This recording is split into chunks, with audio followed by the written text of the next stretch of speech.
गोश्त खोर मौलाना गोश्त खाते हैं और स्टेजों पर चिल्लाते हैं। मैंने जवाब में कहा अल्लाह का बड़ा शुक्र है गोबर खोर तो नहीं है। अल्लाह का बड़ा शुक्र है हम गोबर को कोहे नूर कहने वाले तो नहीं है। अल्लाह ने दूध पीने वाली कौम में पैदा किया है, पेशाब पीने वाली में नहीं। नारे की बात है। मैंने किसी जगह तकरीर किया तो मुझे छेड़खानी कर रहे थे, हमारे दीन से कोई ताल्लुक नहीं। मैंने किसी छोटे दज्जाल के बारे में कहा तो उन्हें बड़ी लग गई थी। आज की तकरीर फिर वो सुन रहा होगा साहब, मैं कहता हूँ मुझे उन्होंने मैसेज में कहा है गोश्त खोर मौलाना, गोश्त खोर मौलाना गोश्त खाते हैं और स्टेजों पर चिल्लाते हैं। मैंने जवाब में कहा अल्लाह का बड़ा शुक्र है गोबर खोर तो नहीं है।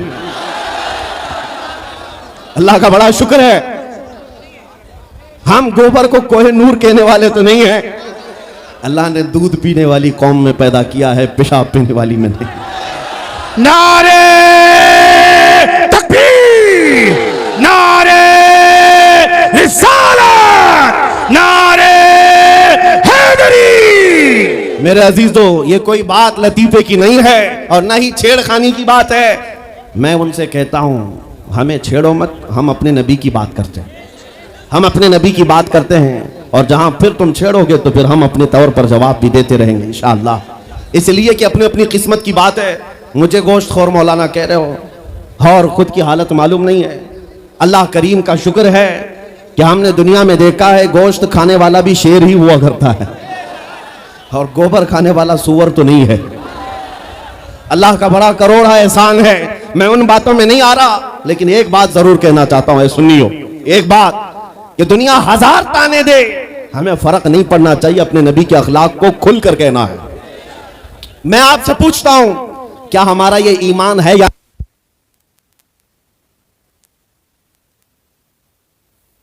हमारा ये ईमान है या नहीं कि मेरा खुदा सच्चा है, हमारा नबी सच्चा है, हमारा दीन सच्चा है, कुरान सच्चा है।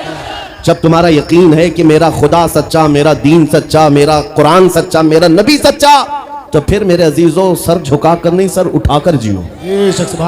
और तुम्हें हुजूर अकरम सल्लल्लाहु ताला अलैहि वसल्लम के अखलाक पर कभी शर्म नहीं आनी चाहिए। कोई टोपी पर, कोई दाढ़ी पर ताने मारता है तो उसको नजरअंदाज करो, इसलिए कि मरने के बाद इस कीड़े को मुंह नहीं दिखाना है, आमिना के लाल को मुंह दिखाना है। ताना देता है तो देकर मर जाएगा, हमें फर्क नहीं पड़ता। हमारे लिबास से जलते हो तो और जलो, मरो। इसलिए कि जिसकी किस्मत में यहां भी जलना वहां भी जलना, और अल्हम्दुलिल्लाह सुन्नियों की किस्मत में यहां भी खुशियां है वहां भी खुशियां। हम यहां पर हुजूर पाक का जिक्र कर रहे हैं और खुशहाल है, अल्हम्दुलिल्लाह खुशहाल है। इसलिए कि मुझे पता है हमारी हैसियत क्या है। खुशहाल हैं आप भी, हम हैं। ये छोटी मोटी शिकायतें तो सब करते हैं आप, कि बीमारी है, घर में खाना पानी नहीं है, धंधा नहीं चल रहा है, बिजनेस नहीं चल रहा है, सब लॉस में है, जॉब नहीं है, सब शिकायतें तुम्हारी है, हमें पता है। मेरे अजीजों, हम तो बार बार ये रोना रोते हैं, हम बड़ी कमजोर कौम हैं, हम बड़ी कमजोर कौम हैं, हम बड़ी कमजोर कौम हैं। लेकिन मीडिया के दज्जाली कुत्ते बार बार भौंक भौंक कर बताते हो तुम कुछ हो, तुम कमजोर नहीं हो। 24 घंटे हम पर डिबेट होता है कि नहीं होता है? कुल मिलाकर हम पर ही डिबेट। अरे मियाँ, यहाँ तो इलेक्शन भी कैंपेनिंग के लिए हम हैं, हमारे मुद्दे को लेकर के ही सबको लड़ाना है, सबके दरमियान। मैं आपसे ये कहता हूं, ये बातें यूं ही नहीं, वो बार बार तुम्हें भौंक कर बता रहे हैं तुम कुछ हो, लेकिन तुम कहते हो नहीं मैं कुछ नहीं हूं, हम कमजोर हैं, वो कहते हैं नहीं कमजोर नहीं तुम कुछ हो।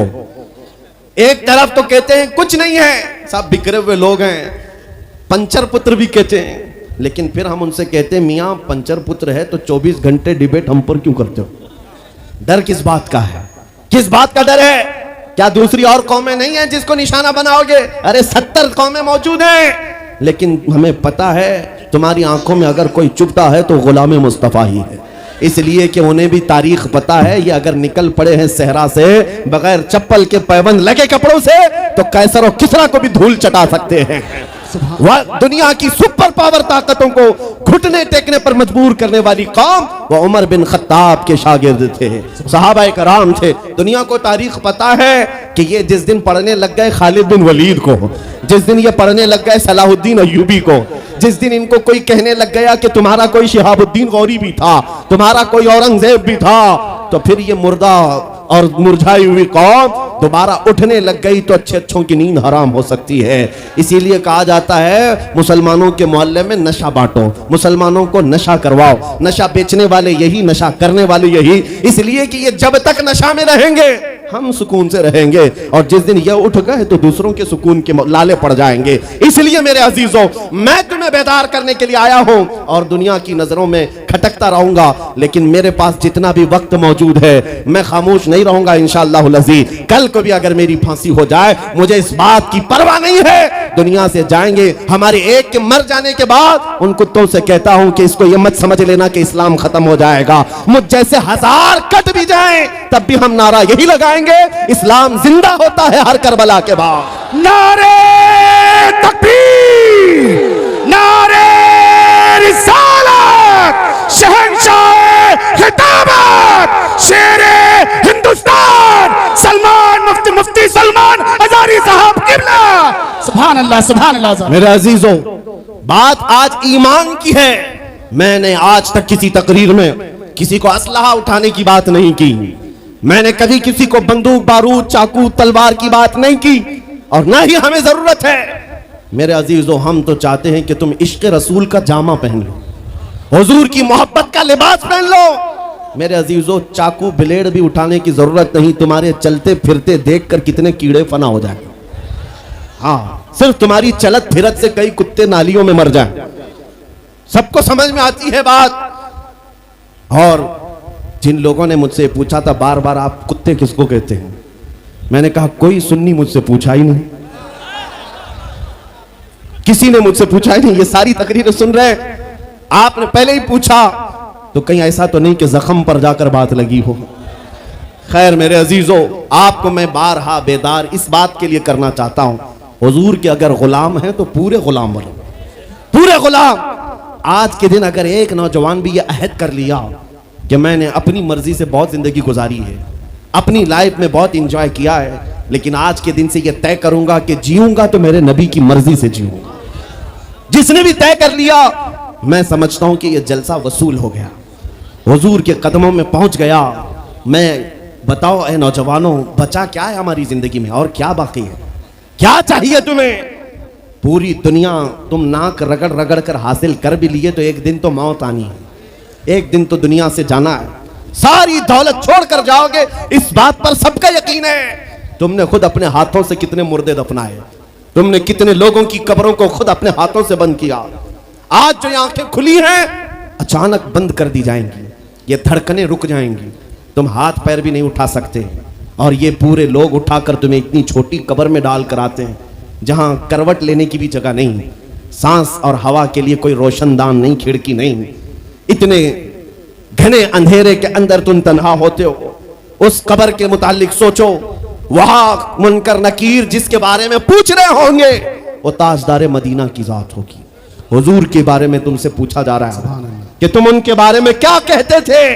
इसलिए सुन्नियों, आज ही हम तैयारी क्यों ना कर लें कि कल को कब्र में हमसे फरिश्ते पूछे इनके बारे में क्या कहते थे, तो वहां पुकार कर नकीरैन से कहना तुम पूछ रहे हो इनके बारे में क्या कहते थे, अरे मर के पहुंचा हूं यहां इस दिलरुबा के वास्ते।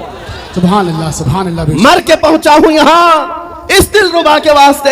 है शबे गौर भी उसी गुल से मुलाकात की रात। अजीजा ने गिरामी वकार, आज ले उनकी पनाह, आज मदद मांग उनसे, कल न मानेंगे कयामत में अगर मान गया। सिर्फ मैं तुम्हारे उन अखलाक की बात कर रहा हूं, बड़े दर्द दिल से कह रहा हूं। आ जाओ वापस उस नुक्ते पर जहां मेरे नबी ने हमें छोड़ा था, आ जाओ उस रास्ते पर जिस पर चलने वालों पर अल्लाह ने इनाम नाजिल किया है।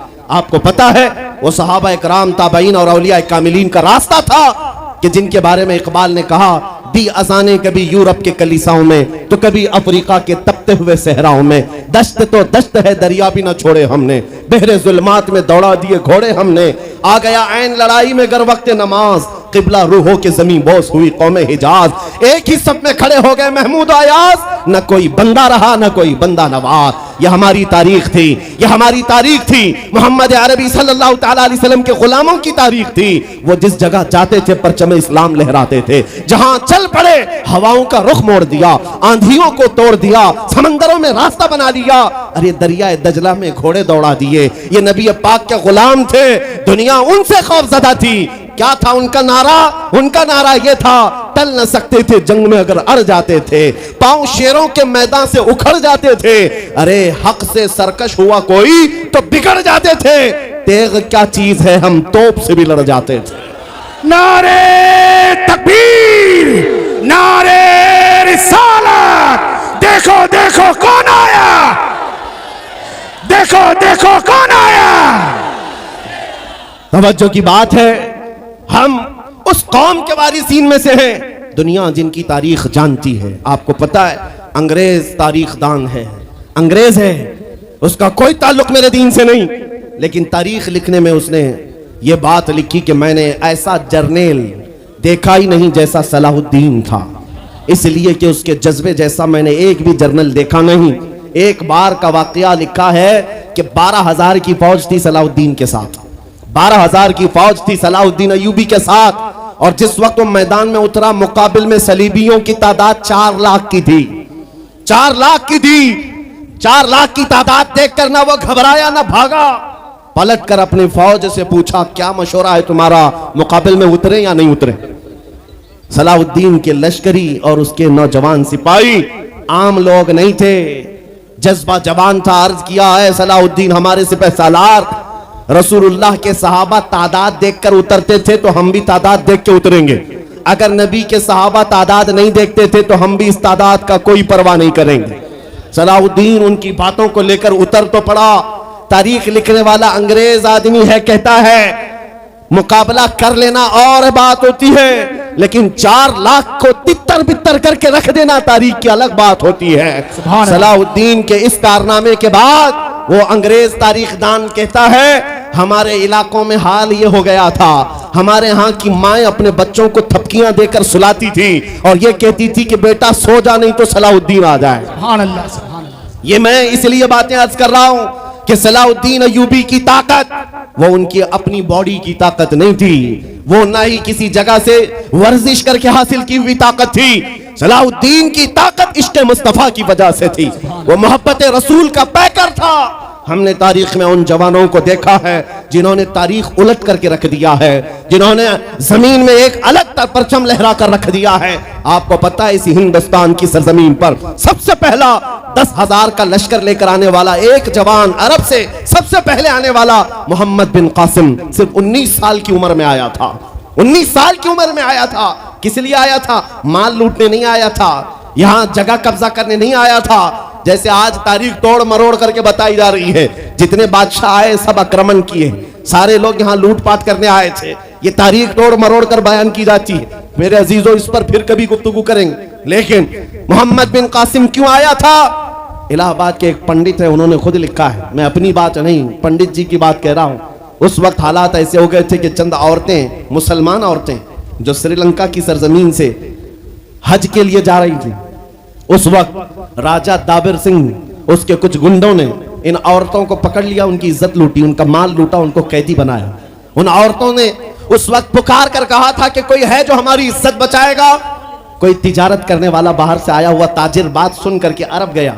अरब में जाकर गवर्नर जो था उसके सामने वाकया बयान कर रहा था। 19 साल का जवान मोहम्मद बिन कासिम वहां से गुजर रहा था। उसने इतना वाकया सुना कि हिंद की सरजमीन पर कुछ हमारी बहनों की इज्जत लूटी जा रही है। वहीं खड़े होकर उसने कहा लब्बैक या उख्ती, ऐ मेरी बहन मैं तेरी इज्जत की हिफाजत के लिए आ रहा हूं। वहां से पुकारा अपने चचा जो गवर्नर था उस वक्त, उससे 10,000 का लश्कर लेकर के सबसे पहले यहां आने वाला मोहम्मद बिन कासिम किस लिए आया था? माल लूटने के लिए नहीं, औरतों की इज्जत बचाने के लिए आया था। हिंदुस्तान की सरजमीन पर कदम रखा और उसके बाद सामने मुकाबिल में फौरन जंग के लिए नहीं आया। कहा कि जिन औरतों को कैदी बनाया वो छोड़ दो, जो हज के लिए जा रही थी उन्हें आजाद कर दो, और दूसरी बात जिन्होंने गुंडागर्दी की है उन्हें पकड़ो और जेल में डालो। राजा को घमंड था उसने इनकार किया तो मोहम्मद बिन कासिम ने कहा चलो आओ मोहम्मद अरबी के शेरों से मुकाबला हो जाए। 3 दिन का मुकाबला हुआ था, न राजा बचा न बाजा बचा, सारे हजारे इधर से उधर हो गए और मोहम्मद बिन कासिम का परचम लहराया। मेरे अजीजों, औरतों की इज्जत का मुहाफिज 19 साल का जवान था जिसने आते ही औरतों की इज्जत भी बचाई और मेरे दीन का परचम भी लहराया। मैं आज पूछता हूं हमारी उम्रें कितनी हो गई? कई जवान 25 साल 30 साल क्रॉस कर चुके। आज बहुत सारी औरतों की इज्जतें जब लूटी जाती हैं, तुम तो मोबाइल में देख देख करके शेयर कर देते हो, वीडियो इधर से उधर फैला देते हो और उसके बाद समझते हो हम बहुत बड़ा काम कर रहे हैं। हर कोई यही कहता है सबको शेयर करो, सबको शेयर करो, काय के लिए शेयर करो? मेरे अजीजों, ये कौन सी जंग लड़ रहे हो? व्हाट्सएप मोबाइल की जंग लड़ रहे हो? तुम्हारे अंदर अगर गैरत बाकी है तो मेरे अजीजों, किसी की इज्जत लुटते हुए देखकर तुम तमाशा नहीं कर सकते। ईमान बेदार करो, ईमान बेदार करो। ये आज हालात क्यों आए? इमाम गजाली की एक बात मैं सुनाता हूं। बहुत सालों पहले उस इमाम ने कहा था, 1000 साल पहले तकरीबन, उस इमाम ने कहा था जब इस उम्मत के सामने उनके रसूल की तौहीन हो रही हो और उम्मत खामोश बैठी रहे तो चंद दिन इंतजार करें, इनकी मां और बहनों को बाजार में लाकर नीलाम किया जाएगा, इनकी मां और बहनों की इज्जत लूटी जाएगी और ये कुछ ना कर सकेंगे, इनके बच्चों को मारा जाएगा और ये कुछ ना कर सकेंगे। मैं आज महसूस कर रहा हूं हुजूर की गुस्ताखी पर और तौहीन पर खामोश रहने का नतीजा यह है कि अब हमारे घर भी सलामत नहीं रहेंगे। लोग आज चीख रहे हैं, मस्जिदें वीरान हो गई, मस्जिदें टूट रही हैं, खानकाहें टूट रही हैं, न जाने कितने मज़ारात बिल्डोजर से खत्म किए जा रहे हैं। ये तमाम बातें अपनी जगह पर। मैं आपसे पूछता हूं, जाने ईमान रसूलुल्लाह की इज्जत बाकी नहीं रही तो फिर कुछ भी बाकी नहीं रहा। वो जो न हो तो कुछ न हो, वो जो न थे तो कुछ न था। जान है वो जहान की और जान है तो जहान है। आपसे मैं यही कहना चाहता हूं, सीरियस हो जाओ, हसास हो जाओ। हंसी मजाक गलछड़े ये लतीफे लोगों के दरमियान अय्याशियां खत्म कर डालो। आज हर एक के घर से धुआं उठ रहा है और लोग अभी खुशियां और तमाशा देखने में मसरूफ हैं। आज पूरी दुनिया में जो तमाशा है आप नहीं अंदाजा कर सकते। फिलिस्तीन के बच्चों के साथ खून की होली खेली जाती है। हमने इराक में देखा है चंद साल पहले जहां मैदान में खेला करते थे लोग, आज वो मैदान कब्रों से भर चुका है, कब्रों से भर चुका है। इतनी मौतें होती हैं कि जनाजा उठाने के लिए लोग नहीं होते, जनाजा उठाने के लिए लोग नहीं होते। ये तमाम हालात क्यों पैदा हुए? मुल्क के शाम के हालात इतने सख्त तरीन हो गए हैं कि तकरीबन 50 लाख के करीब बेघर हो चुके लोग, जिनका घर नहीं, सब टूट चुका। ये हालात देखकर मैं आपसे कहता हूं बेदार हो जाओ और अमल की तरफ आ जाओ। क्या अब भी तुम्हें अज़ानें नहीं उठाती? नमाजों के लिए दौड़ते नहीं? अल्लाह का कहर जब आता है, पकड़ आती है, तो फिर कोई तुम्हें नहीं बचा सकता, कोई नहीं बचा सकता। मैं वार्निंग भी दे रहा हूं और आपको बता भी रहा हूं कि नबी करीम सल्लल्लाहु तआला अलैहि वसल्लम का दरवाजा अभी खुला हुआ है, खुला हुआ है। और वो ऐसा नबी है, ऐसा नबी है जिसके दरबार से वाबस्ता होने में कभी आपको शर्म नहीं आएगी इंशाअल्लाह, और कभी आप अपने आप को बेआबरू नहीं समझेंगे, कभी नहीं। मैं अपनी प्रैक्टिकल लाइफ बता रहा हूं। हुजूर की मोहब्बत में, वो वफा में जो मजे हैं वो दुनिया में कहीं नहीं है, कहीं नहीं है। जब बेचैन दिल होता है तब भी हम, मेरे अजीजों, गाने सुनकर के अपनी बेचैनी दूर नहीं करते। हम पिकनिक पॉइंट पे जाकर अपनी बेचैनी दूर नहीं करते। जब ज्यादा बेकरारी हो तो यही कहते हैं, उनके निसार कोई कैसे ही रंज में हो, जब याद आ गए हैं सब गम भुला दिए हैं, उनकी महक ने दिल के गुंचे खिला दिए हैं, जिस राह चल दिए हैं कूचे बसा दिए। हुजूर को याद कर लेते हैं, बेचैनी दूर होती है, बेकरारी दूर होती है। आपको मैं ये बात कहना चाहता हूं, हुजूर की वफा में जो इज्जत है वो कहीं नहीं है, हुजूर की गुलामी में जो इज्जत है वो कहीं नहीं। आज आपके दरमियान मैं यहां आया हूं, फतेहपुर सिकरी पहली मर्तबा, लेकिन तुम्हारा जोश और जज्बा मेरे अजीजों, रात के 12 बजे के बाद मुझ जैसे एक अदना तालिब इल्म के इस्तेकबाल के लिए अगर इतना मजमा खड़ा है, जो खड़ा है खड़ा है, जिसको जगह नहीं वो भी, जिसको जगह है वो भी। क्यों? कोई बड़े पार्टी का नेता आया है? क्या किसी गवर्नमेंट का ओहदेदार आया है? नहीं, सबको यहां पता है कोई नेता नहीं आया, हुजूर का एक गुलाम आया। हमारी आज जो इज्जत है वो सिर्फ इसलिए है जब तक बिके न थे तो कोई पूछता न था। या रसूल अल्लाह, तुमने खरीद कर हमें अनमोल कर दिया। जब तक के मदीने से इशारे नहीं होते, रोशन मेरी किस्मत के सितारे नहीं होते। इसलिए आपसे भी कहता हूं, बेदाम ही बिक जाइए बाजार नबी में, बेदाम ही बिक जाइए बाजार नबी में। अरे इस शान के सौदे में खसारे नहीं होते। नारे तकबीर, लब्बैक लब्बैक लब्बैक या रसूल अल्लाह, लब्बैक लब्बैक लब्बैक या रसूल अल्लाह। ताजदार खत्म नबूवत, ताजदार खत्म नबूवत।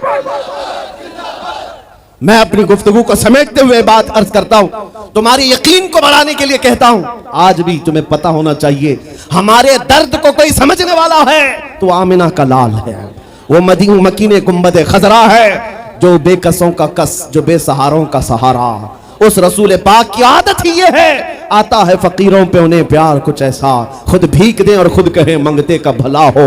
आपको मैं ये बात बार बार इसलिए कह रहा हूं कि तुम ये मांगना छोड़ दो, लोगों के यहाँ हाथ फैलाना छोड़ दो, उनकी नौकरी चाकरी करना छोड़ दो। मेरे मुर्शिद ताजु शरिया फरमाया करते, बुल हवस सुन सीमो जर की बंदगी अच्छी नहीं, बुल हवस सुन सीमो जर की बंदगी अच्छी नहीं, उनके दर की भीख अच्छी सरवरी अच्छी नहीं। दुनिया में कहीं इज्जत नहीं पाओगे जो मेरे नबी की गुलामी में पाओगे। इसलिए कि हमने हुजूर से वाबस्ता होने वालों को देखा है, वो बिलाल हबशी हबशा के रहने वाले थे, अगरचे रंग काला था, लेकिन जब मेरे आका की गुलामी में आए तो मेरे आका ने उन्हें काबे की छत पर चढ़ा दिया और काबे की छत पर से अजान देकर बिलाल ने ये लोगों को बता दिया, ऐ लोगों मुझे देखो, रंग से इज्जत नहीं, मुस्तफा के कदमों से इज्जत है।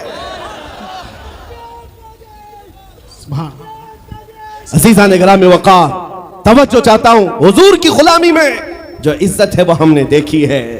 जो लोग सहाबा कराम, जो सहाबा कराम, सैयदना अमीरुल मोमिनीन उमर इब्न खत्ताब, जिनका हाल ये था 36 लाख स्क्वायर किलोमीटर पर तनहा हुकूमत करते थे। उस वक्त मिस्र भी, शाम भी, यमन भी, इराक भी, फिलिस्तीन भी, अरब, ये 6 कंट्री पूरे मिलाकर तनहा हजरत उमर की निगरानी में थे।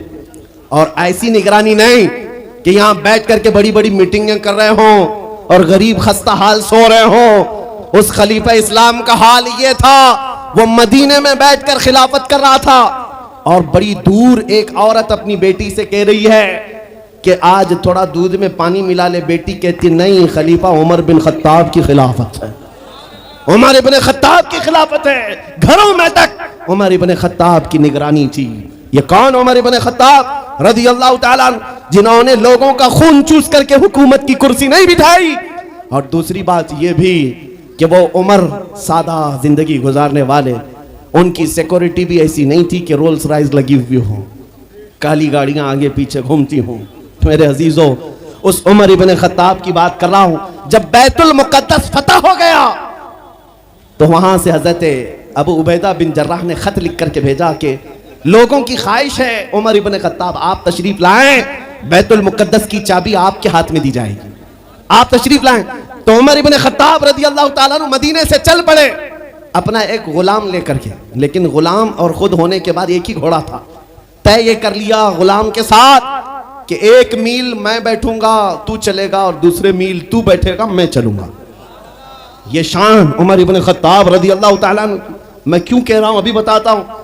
और इस तरह से सफर कटता रहा। 1 मील खुद बैठते, 1 मील गुलाम बैठता था, क्योंकि उनके अदल के सामने किसी की नहीं चलती। फिर जब इत्तेफाक ऐसा है बैतुल मुक़द्दस करीब आया, लोग सब देखने के लिए बाहर आए, लेकिन घोड़े पर बैठने की बारी गुलाम की थी और आपकी चलने की थी। बारी बारी है, गुलाम बैठा हुआ आ रहा है और खलीफा वक्त रस्सी पकड़ा हुआ आ रहा है। लोग दौड़े दौड़े आए, फिलिस्तीन के अमीरुल मोमिनीन कहकर नारा लगा रहे थे। तो जो मौजूद सहाबा थे उन्होंने बताया ये घोड़े पर बैठा हुआ अमीरुल मोमिनीन नहीं है, ये घोड़े की रस्सी पकड़कर जो आ रहा है वो अमीरुल मोमिनीन है। ईसाइयों ने पहली मर्तबा देख करके पूछा था, ए मुसलमानों क्या तुम्हारा बादशाह ऐसा भी होता है? उस वक्त सहाबा ने कहा पहली बात तो हमारे यहाँ बादशाह होता ही नहीं, बादशाह नहीं होता। और उनकी ये जिंदगी मैं इसलिए बता रहा हूं। फिर ईसाइयों ने कहा अगर ये घोड़े की रस्सी पकड़कर चलता है तो इसके डर से कैसर और किसरा क्यों कांप रहे हैं? इसके डर से पूरा ईरान, पूरा रोम कांप रहा है। आखिर कौन सी ताकत है इस उमर के अंदर? ये तो रस्सी पकड़कर घोड़े लेकर चल रहा है। तब जानते हो मेरे अजीजों, उमर इब्न खत्ताब रज़ी अल्लाह ताला अन्हु ने लोगों को जमा करके बताया, ऐ लोगों सुनो, मेरी हैसियत सिर्फ इतनी थी, मैं खत्ताब का बेटा उमर, बचपन में 2 बकरियां मुझसे नहीं संभाली जाती और मेरे बाप मुझे हर दिन मारते थे, बकरियां नहीं संभालनी आती। लेकिन आज गौर से देखो, आंख खोलकर, वही खत्ताब का बेटा उमर है, 36 लाख स्क्वायर किलोमीटर पर तन्हा हुकूमत करता है।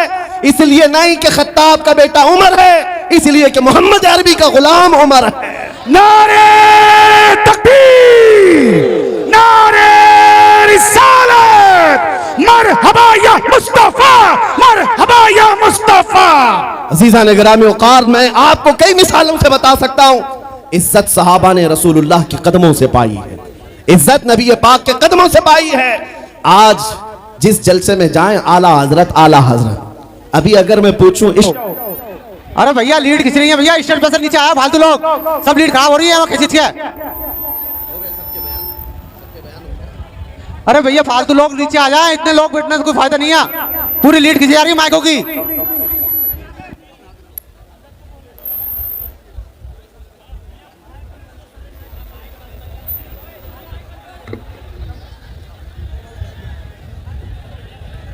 मिंबर नूर पर जलवाबार उलमाए ज़वील एहतराम, मशाइख सादात, हाज़रीन अहले सुन्नत व जमात, अस्सलामु अलैकुम व रहमतुल्लाहि व बरकातुहू। अल्हम्दुलिल्लाह, अल्हम्दुलिल्लाहिल हन्नानिल मन्नान, अल्लज़ी खलक़ल इंसान व अल्लमहुल बयान, वस्सलातु वस्सलामु अला रसूलिही सय्यिदिल इंसी वल जान व अला आलिही व अस्हाबिही ज़विल खैरि वल इहसान, अम्मा बअद। फ़अऊज़ु बिल्लाहि मिनश शैतानिर रजीम, बिस्मिल्लाहिर रहमानिर रहीम। क़ुल बिफ़ज़लिल्लाहि व बिरहमतिही फ़बिज़ालिका फ़ल्यफ़रहू, सदक़ल्लाहु मौलाना अज़ीम। बारगाह रिसालत मुआब सल्लल्लाहु तआला अलैहि वसल्लम में दुरूद पाक का हदिया पेश करें। अल्लाहुम्मा सल्लि अला सय्यिदिना व मौलाना मुहम्मद मअदनिल जूदि वल करम व आलिहि व अस्हाबिहिल किराम व इब्निहिल करीम व बारिक व सल्लिम सलातन दाइमतन सरमदन अबदा।